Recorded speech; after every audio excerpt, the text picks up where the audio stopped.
सुबह फिर से स्वागत है आपका प्राइम टाइम में। दिल्ली में 5 साल की बच्ची के साथ बलात्कार के खिलाफ प्रदर्शन कर रही एक लड़की को एसीपी ने 4 थप्पड़ जड़ दिए। यहां तक कि लड़की के कान से खून निकलने लगा। एनडीटीवी पर खबर दिखाए जाने के बाद आला अधिकारियों ने तेजी से कार्रवाई की और एसीपी वीएस अहलावत को सस्पेंड कर दिया गया। इस मामले की जांच का ऐलान कर दिया गया है।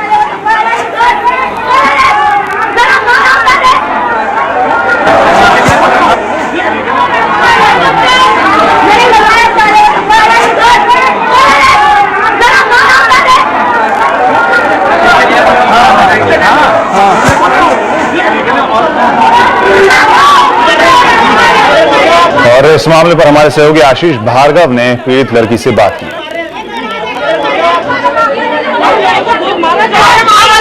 डॉक्टर से बात करने के लिए तो वहाँ पे लेडीज कांस्टेबल खड़ी हुई थी, उन्होंने हमें हाथ लगाया, वो मार रहा है, उसने नेम प्लेट नीचे कर रखी है, उसका नाम पढ़ने में नहीं आ रहा है, उसने मारा है। यहाँ पे 4 थप्पड़, गुंडागर्दी कर रही है पुलिस हमारे साथ और कुछ नहीं कर रही है। इनकी बस की कुछ नहीं है, चूड़ियां पहन ली है बस। भाई जी, यहाँ पर आप कह रहे थे पुलिसिया जाति के आपके पखवाड़े की बात आपको किसी ने कही थी। ये हालत अद्भुत देखने को मिल रही है। देखिए, ये तो बहुत ही घिनौने किस्म की हरकत है और वो लड़की बहुत बहादुर है जिसके चांटे मारे गए हैं, और ऐसा होने के बावजूद, इतनी चोट लगने के बावजूद इस बहादुरी के साथ वो प्रतिरोध कर रही है, तो मैं उसकी तारीफ करता हूँ और उसकी पीठ भी ठोकता हूँ। देखिए, बहुत पहले उत्तर प्रदेश हाईकोर्ट के एक जज हुआ करते थे, आनंद नारायण मुल्ला। उन्होंने एक बहुत मशहूर जजमेंट दिया था जिसमें उन्होंने लिखा था कि उत्तर प्रदेश की पुलिस, खासतौर पर उत्तर प्रदेश की पुलिस का जिक्र किया था कि वो चोरों और लुटेरों का एक गिरोह है, वेल ऑर्गेनाइज्ड गैंग ऑफ, एक सुसंगठित गिरोह है ये। और इस बयान को यानी कब से उद्धृत किया जाता रहा है। अभी बीच में विनोद जी बता रहे थे कि पुलिस में रिफॉर्म करने की सिफारिश करने की कमेटियों का कितना पुराना इतिहास है, लेकिन आज तक कभी भी किसी भी सरकार ने कोई सुधार करने की कोशिश नहीं की जिससे कोई जज पुलिस के बारे में इस तरह का जजमेंट ना दे। ये स्थिति है। ये एक बहुत अजीब सी बात है और मेरी ये बात समझ में नहीं आती कि आखिरकार जब ये सिस्टम नहीं रहेगा, अराजकता फैल जाएगी, चारों तरफ हंगामा होगा और बिल्कुल कुछ भी ठीक से नहीं रह जाएगा, तब ये व्यक्त करना चाहता हूँ जिसके साथ इस तरीके का खौफनाक व्यवहार था। दूसरी बात मैं यह कहना चाहता हूँ कि हमें पीठ थपथपाने या कुछ वो करने, अपनी तारीफ करने या दिल्ली पुलिस की तारीफ करने नहीं आया हूँ। मैं कुछ फैक्ट्स आपको बताने आया हूँ, क्योंकि ऐसे कई जगहों पे ऐसा लगा कि पूरे फैक्ट्स शायद सही तरीके से नहीं प्रेजेंट किए गए हैं, तो हमने सोचा कि हम आपको इस बारे में अवगत कराएंगे। ये गुड़िया 15 अप्रैल को 6 बजे उसकी माँ ने गांधीनगर थाने में आके बताया, नहीं 8:30 बजे आके बताया कि गुड़िया 6 बजे से गायब है, नहीं मिल रही है। उसने उसको अंतिम बार घर के बाहर खेलते हुए देखा। उसके बाद गांधीनगर थाने में एक किडनैपिंग का मुकदमा दर्ज हुआ और तफ्तीश शुरू की गई। तफ्तीश में आसपास के इलाकों की सर्च की गई और जब सर्च या तफ्तीश जारी थी तो 17 तारीख की सुबह उस माँ ने आके पुलिस थाने में यह बताया कि जो नीचे वाला घर है जिसमें ताला बंद है, उस घर से उसके बच्ची की रोने की आवाज आ रही। पुलिस मौके पे गई, ताला तोड़ा, बच्ची को वहां से रिकवर किया और उसको अस्पताल लेके गई और उसकी जो प्राथमिक मेडिकल जांच थी, उस जांच के बाद उसमें जो कानूनी धाराओं में जो संशोधन करना था वो संशोधन किया। जो हमारा सस्पेक्ट है या एक्यूज है उसको आइडेंटिफाई किया और 2 टीमें उसके तलाश में रवाना की गई। इस दौरान ये हादसा 17 तारीख का था। आज 19 तारीख को सुबह कुछ जनता के लोगों ने अपना प्रोटेस्ट जाहिर करने की कोशिश करी, खासकर स्वामी दयानंद हॉस्पिटल में जहां गुड़िया का इलाज चल रहा था। उस प्रोटेस्ट के दौरान हमारे एक दिल्ली पुलिस के एसीपी का व्यवहार उचित नहीं पाया गया और इसके चलते उनको सस्पेंड किया गया और अब दिल्ली गवर्नमेंट के मनोनीत अधिकारी द्वारा उनकी एक डिपार्टमेंटल इंक्वायरी की जाएगी। इसके अलावा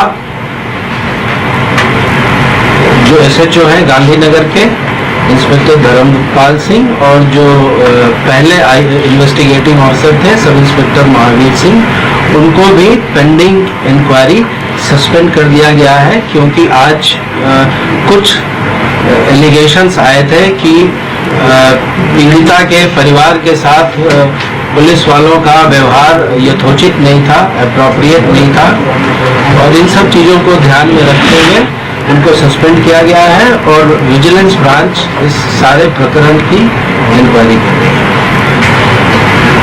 सर, ऑपरेशन किया गया सर, ऑपरेशन के दौरान ऐसी चीजें भी सामने आई थी कि जो पीड़िता है, जो माइनर लड़की है, उसके स्टमक से कुछ चीजें मिली हैं, कुछ मोमबत्तियां मिली हैं। देखिए, उस पे वो एक खौफनाक सी स्थिति है और उसको इतने डिटेल में बताना अप्रोप्रिएट नहीं होगा। ऐसे मैंने सुना है कि कुछ अधिकारियों ने इस पे अपनी टिप्पणी की है, पर हमारी ये सोच है कि खौफनाक चीज़ जो है उसको इस ढंग से टिप्पणी करना, उसका विच्छेद करना उचित नहीं है। सर, आरोपी की पहचान बताइए, क्या आरोपी की पहचान? हमने आरोपी की पहचान कर ली है और हम आशा करते हैं कि हम जल्द से जल्द आपको बता पाने में सक्षम होंगे कि हमने उसको गिरफ्तार किया। आपका कहना है कि 15 तारीख को आपकी अपनी पहचान कर ली आरोपी की, तो टीमें आज क्यों रवाना हुई? 3 दिन क्यों पुलिस को लगा उसको खोजने में? नहीं, मैं इसको 15 तारीख को आरोपी की पहचान नहीं हुई थी। 15 तारीख को तो हमने मुकदमा उसके किडनैपिंग का दर्ज किया था। आप अपनी तारीफ करने की बात नहीं है, पर यह एक टेनेंट था जिसका मकान मालिक के पास कोई भी डिटेल अवेलेबल नहीं था। हमने प्राथमिक जांच के दौरान उसकी आइडेंटिटी असर्टेन की, फिर हमने यह पता किया, उसके कुछ रिश्तेदार हमने आइडेंटिफाई किए और फिर हमने यह पता किया कि ये आदमी कहाँ हो सकता है। और उसके बाद यह भी गलत है कि टीमें आज रवाना की गई हैं, टीम परसों ही चली गई थी और वह कैंप कर रही है जहाँ भी हम एक्सपेक्ट कर रहे हैं या सस्पेक्ट कर रहे हैं कि ये एक्यूज्ड है। सर, जो मनोज है ये क्या मुजफ्फरपुर में रहने वाला है और कितनी टीमें काम कर रही हैं? देखिए, पहली बात है कि एक्यूज्ड का नाम ऑफिशियली डिस्क्लोज करना या उसकी लोकेशन ऑफिशियली डिस्क्लोज करना इन्वेस्टिगेशन को हार्म करता है। और अब मैं आशा करता हूं कि आप सब अप्रिशिएट करेंगे कि आप सब लोगों का भी पहला कंसर्न यही होगा कि एक्यूज्ड अरेस्ट हो जाए। तो मैं इस चीज पे ऑफिशियली कोई टिप्पणी करना नहीं पसंद करूंगा। मेरी अभी जो प्राथमिकता है वो ये है कि मैं उस एक्यूज्ड को अरेस्ट करूं। मामला दर्ज होने के 3 दिन बाद मौका वारदात का आरोपी के घर का पुलिस मुआयना नहीं करती। आप जिपनेट में तस्वीर डालते हैं, पूरी दिल्ली पुलिस में एडिशनल डीसीपी ने हमारे इंटरव्यू कहा कि छापेमारी करते हैं, लेकिन अगर आप वक्त रहते अच्छा इन्वेस्टिगेशन होता, आरोपी के घर दबिश देते, बच्ची को थोड़ा पहले छुड़ाया जा सकता था और उसकी हालत ठीक होती। 15 तारीख को ताला क्यों नहीं तोड़ा गया? आपको तोड़ा जा सकता? ये सवाल है। लापरवाही आप मानते हैं? तो कहीं ना कहीं छानबीन में देरी हुई है। देखिए, और सर अभी तक दयानंद हॉस्पिटल में रखने क्या वजह थी, जबकि आपको पता है कि वो किस तरह का हॉस्पिटल है? देखिए, वो हम तो किसी भी पीड़िता को या पीड़ित को जो नियरेस्ट अस्पताल होता है वहाँ ले जाते हैं। वहाँ एक इंटेंसिव केयर यूनिट है, वहाँ उसका ऑपरेशन भी हुआ और डॉक्टरों का आज सुबह तक यह कहना था कि उसकी हालत स्थिर है। पर जब लोगों ने इसके दयानंद हॉस्पिटल में उसके रखे जाने पे रोष प्रकट किया तो दिल्ली सरकार ने यह निश्चय किया कि उसको भारतीय आयुर्विज्ञान संस्थान में भर्ती कर दिया जाए। जहाँ तक आपके दूसरे जो पहला प्रश्न आपने पूछा, देखिए, पहली बात, या जब तक वो पीड़िता वहाँ पाई नहीं गई, घर के लोगों ने कुछ शक नहीं जाहिर किया था, पर अभी चूंकि अब एक विजिलेंस इंक्वायरी इस चीज में ऑर्डर कर दी गई है, तो मेरा अभी इस विषय पे बोलना उपयुक्त नहीं होगा।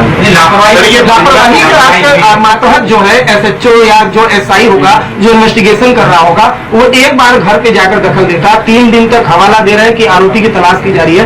बच्ची को अगर वहां पर पहले नहीं छोड़ा जा सकता था, अगर कॉन्शियस इन्वेस्टिगेशन होता, सही इन्वेस्टिगेशन होता। देखिए, मैंने आपको पहले बताया कि अगर हमने किसी ऑफिसर को सस्पेंड किया है या विजिलेंस इंक्वायरी ऑर्डर की गई है, तो इन्हीं सब चीज़ों की जांच करने के लिए ये इंक्वायरी ऑर्डर की गई है। अब इंक्वायरी रिपोर्ट आने के पहले मेरा टिप्पणी करना उस पर या किसी भी नतीजे पे पहुंचना उचित नहीं होगा। सर, जो धाराएं बदली हैं, आपने कहा 15 को किडनैपिंग का मुकदमा दर्ज किया है, धाराएं जो बदली हैं तो कब चेंज करा? 17 तारीख को जब गुड़िया उस हालत में पाई गई तब। सर, आज डॉक्टर वालिया के साथ वहाँ पे धक्का मुक्की हुई है, क्या उसके बाद में आपको कोई कंप्लेंट मिली है या उसका कोई एक्शन लेने जा रहे हैं? वो भी हॉस्पिटल में आज देखिए, वो मैं अभी उस पर आधिकारिक तौर पे कमेंट करने की स्थिति में नहीं हूँ, क्योंकि वो लॉ एंड ऑर्डर का मसला है और वो शायद नॉर्थ ईस्ट डिस्ट्रिक्ट बता पाएगी कि वहाँ पर शिकायत वहाँ कोई इस तरह की लॉज हुई है या नहीं। सर, आज कार्रवाई की या सस्पेंड किया, ये बता दीजिएगा। मैंने अभी बताया था कि एसएचओ इंस्पेक्टर धर्मपाल सर, आज जिस तरह और सब इंस्पेक्टर महावीर सिंह जो प्रथम आईओ थे उनको सर, आज जिस तरह से अस्पताल में दर्ज करेंगे क्या जी, तो एसीपी साहब ने जिस लड़की को थप्पड़ मारा था, क्या उस मामले में भी कोई एफआईआर दर्ज करेंगे? देखिए, अभी तो उनको सस्पेंड किया गया है और उसके बाद जब विभागीय कार्रवाई होगी और जो इंक्वायरी होगी उसके बाद जो भी उसका आउटकम होगा उसी के बाद next course of action decide किया जाएगा। सर, इस मामले में किसी और की लापरवाही, किसी एसएचओ और इनसे ऊपर के अधिकारी की लापरवाही आपको नजर आती है जो अभी शुरुआती? देखिए, एसएचओ के ऊपर तो मैं हूँ, तो आप मुझसे पूछ रहे हैं ये प्रश्न। इलाके के एसपी साहब या एडिशनल साहब किसी को जो नीति देख रहा है उसमें हो रहा होगा, ये सारा चल रही होगी जांच उनकी। किसी एफआईआर भी वो पीड़ित की मां ने काफी मिन्नतें की, काफी बाद एफआईआर दर्ज की गई, चाहे वो किडनैपिंग के।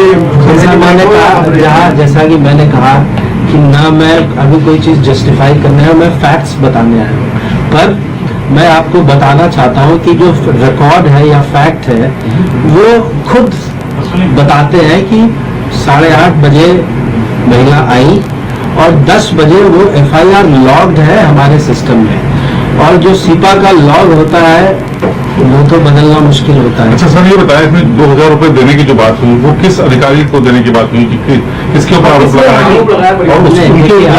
अगर आपने जो पीड़िता के पिताजी हैं उनका बाइट आपने टेलीविजन पर देखा होगा, मैंने भी देखा है उसको, तो उन्होंने ये कहा कि कोई एक पुलिस वाला आया और उसने 2000 रुपए खर्चे पाने के लिए दिए। पर अभी मैं उस पर कोई कमेंट इसलिए नहीं करना चाहता हूँ कि इस पे अभी इंक्वायरी विजिलेंस ब्रांच कर रही है और उचित नहीं होगा इस पे मेरा बोलना।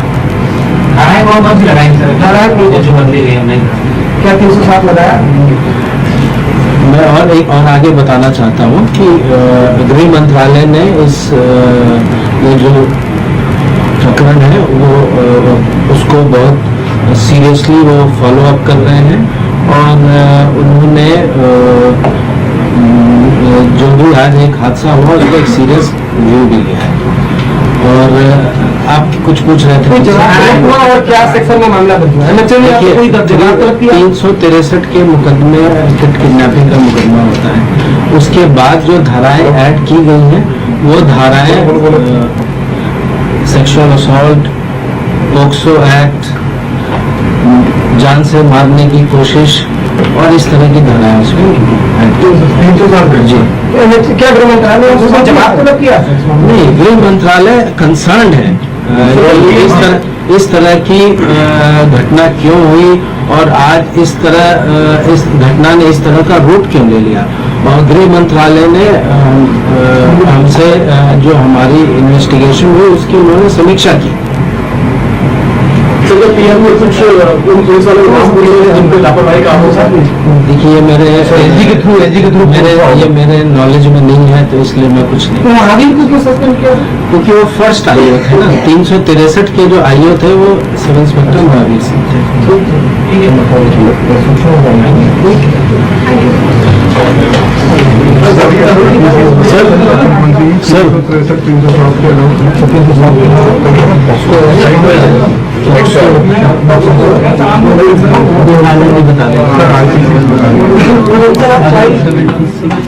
दिल्ली पुलिस का प्रेस कॉन्फ्रेंस यहाँ पर खुद बार बार डीसीपी कह रहे थे कि हम अपनी तारीफ नहीं करना चाहते, लेकिन कई दावे यहाँ पर कर दिए हैं। विश्वास, मैं कहना चाहता हूँ, उन्होंने खुद ने कन्फेस किया है अभी कि जहां से बहस शुरू हुई एनडीटीवी पर कि क्या अस्पताल पर ये रोष जायज था, दिल्ली पुलिस के कमिश्नर ने खुद स्वीकार किया है, जो वरिष्ठ अधिकारी है प्रभाकर, बड़े विनम्र अधिकारी हैं, उन्होंने खुद ये स्वीकार किया कि जब वहां जनता ने रोष प्रकट किया तब हमने उसे एम शिफ्ट किया।